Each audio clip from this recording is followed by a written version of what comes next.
सोमनाथ जिले की चारों विधानसभा सीटों पर 2017 में कांग्रेस ने अपना जलवा बिखेरकर बीजेपी के छक्के छुड़ा दिए थे। अब ऐसे में बीजेपी अपनी रणनीति को लेकर चाक चौबंद हो, लेकिन देखना यह है कि क्या इस बार बीजेपी को सोमनाथ का आशीर्वाद मिल पाएगा। सोमनाथ जिले में बीजेपी को कम ही सफलता मिलती है। इन सीटों पर कांग्रेस का जलवा ही देखने को मिलता है। इन्हीं बनते बिगड़ते राजनीतिक समीकरणों पर एनबी न्यूज ने सोमनाथ जिला पंचायत प्रमुख मेरख भाई से बातचीत की। नमस्कार, स्वागत है आपका गुजरात के रण में। इस समय हम मौजूद हैं सोमनाथ में, जहां हमारे साथ मौजूद हैं जिला पंचायत सोमनाथ के अध्यक्ष मेरख भाई। मेरख भाई, कैसे देखते हैं इस चुनाव को, क्योंकि पिछली बार का जो चुनाव था चारों सीटें कांग्रेस ने जीत ली। गणित भाजपा का गड़बड़ाया हुआ है सोमनाथ में। सोमनाथ से रथ यात्रा निकाली लालकृष्ण आडवाणी ने राम मंदिर के संकल्प को लेके, लेकिन बावजूद इसके भाजपा यहाँ मजबूत नहीं है। ऐसा है, ऐसा तो नहीं है कि अगली बार 4 या 7 गिर सोमनाथ डिस्ट्रिक्ट की जो 4 सीट कांग्रेस की आई थी, उसमें कोई ऐसा नहीं था कि कोई उम्मीदवार की पसंद की भी वही उम्मीदवारी है। इसमें 2 ही बदले हैं, आगे भी वही उम्मीदवार थे। लेकिन थोड़ा तालाला सीट है, उसमें हार्दिक पटेल और जो ज्ञातिवाद का समीकरण आ गया था, और अपना जो वेरावल सीट है उसमें भी ज्ञाति समीकरण आ गया था। और उन्ना है तो उन्ना में जो टिकट दी थी अगली बार, वो उम्मीदवार अच्छा नहीं था। ये बार जो टिकट दी है तो उन्ना तो श्योर हो गई है, और दूसरा कोड़ीनार भी सीट आ जाएगी, वेरावल सीट भी आ जाएगी और तालाला सीट भी आ जाएगी। 4 सीट बीजेपी के खाते में जाएगी। लेकिन वेरावल में जो जातीय समीकरण है वो कहीं ना कहीं कांग्रेस के पक्ष में है। वहाँ पे 50% मुस्लिम वोटर, उसके बाद कोली समुदाय से जो वहाँ के कांग्रेस प्रत्याशी आते हैं। तो क्या नहीं लगता आपको ये भाजपा के लिए बड़ी चुनौती है? नहीं नहीं, ऐसा नहीं है। इसमें ऐसा है कि अगली बार जो कोली समुदाय का विधायक था और सामने कालड़िया राजपूत समाज का विधायक था, तो ये बार भी ऐसा ही है। लेकिन ये बार है आम आदमी बीच में आई है, आम आदमी वाला भी वोट काटेंगे। और दूसरा है कि जो अगली बार जो कोली उम्मीदवार आया था, वो लोग के 5 साल के अंदर कांग्रेस ने कुछ काम नहीं किया वेरावल के अंदर और गांव के अंदर। एक अपना वेरावल तालुका के जो विधायक की सीट के अंदर 53 गांव होता है और शहर आता है, तो उसने 5 साल में निष्फल गया है, कोई भी काम नहीं किया। उसकी वजह से उसको इसका कोली वोट भी टूटेगा। दूसरा कि अगली बार आहिर लोग थे, आहिर लोग हमारे साथ नहीं थे, तो ये बार आहिर लोग भी हमारे साथ आ गया, उसका 25,000 वोट आ जाता है। ऊना में आप कह रहे हैं कि ऊना हमने सीट निकाल ली है। ऊना में आप बहुत मजबूती से कह रहे हैं कि ऊना हमारे पास आ रहा है।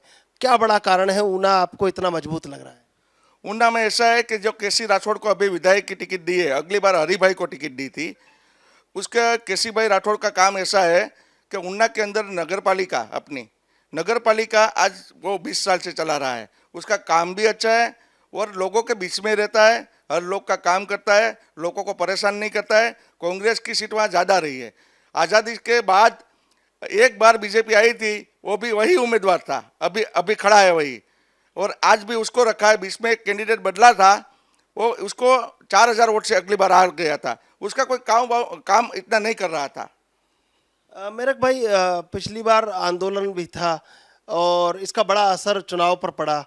इस बार हार्दिक पटेल खुद बीजेपी में आ चुके हैं, विरमगाम से चुनाव लड़ रहे हैं। आप कहीं कह रहे थे कि तालाला में उसका असर पड़ा, तो क्या लग रहा है कि तालाला में अब इस बार असर नहीं पड़ेगा, क्योंकि खुद हार्दिक पटेल बीजेपी में आ चुके हैं? हार्दिक पटेल बीजेपी में आया था। अगली बार जो 2017 का चुनाव था, तब हार्दिक पटेल की वजह से जो पटेल की कम्युनिटी थी, पटेल का वोट वहाँ 30,000 वोट है, वो सब कांग्रेस में चले गए थे।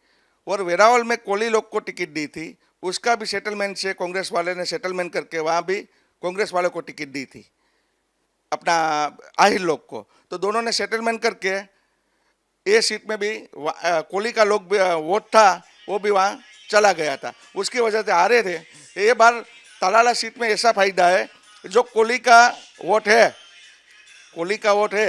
वो आम आदमी खींच जाएगी।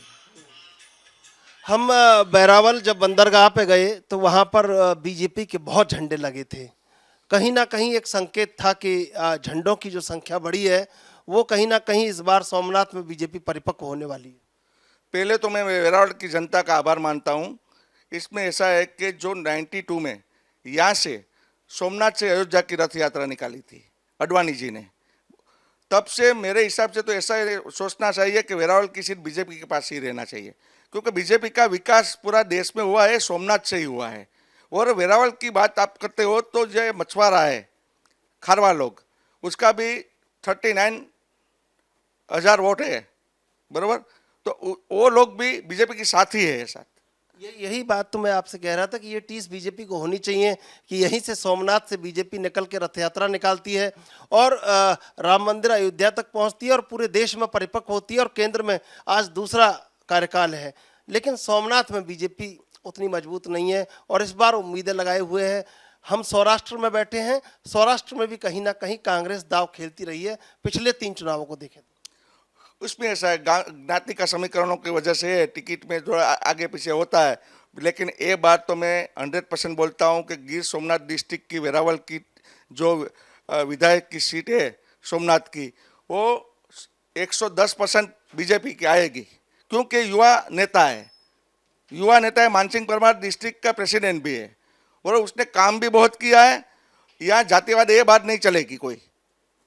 तो इस बार क्या लगता है कि सोमनाथ का आशीर्वाद बीजेपी को मिल रहा है? सोमनाथ का आशीर्वाद भी मिल रहा है, मुस्लिम समाज का वोट भी आज 10,000 मिल रहा है बीजेपी को, क्योंकि बीजेपी ने मुस्लिम ऐसा है कि मोदी जी ने जो आयुष्मान कार्ड निकाला है, गैस का सिलेंडर दिया है, फिर 108 की सेवा है, 24 घंटे बिजली दी है गुजरात को, तो क्या चाहिए दूसरा।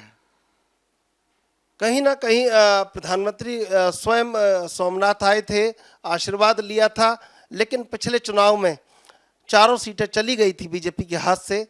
तो अब ऐसे में इस बार जनता तय करेगी कि सोमनाथ का आशीर्वाद बीजेपी को मिलेगा या नहीं। कैमरा पर्सन करण के साथ मैं चंद्रशेखर, सोमनाथ।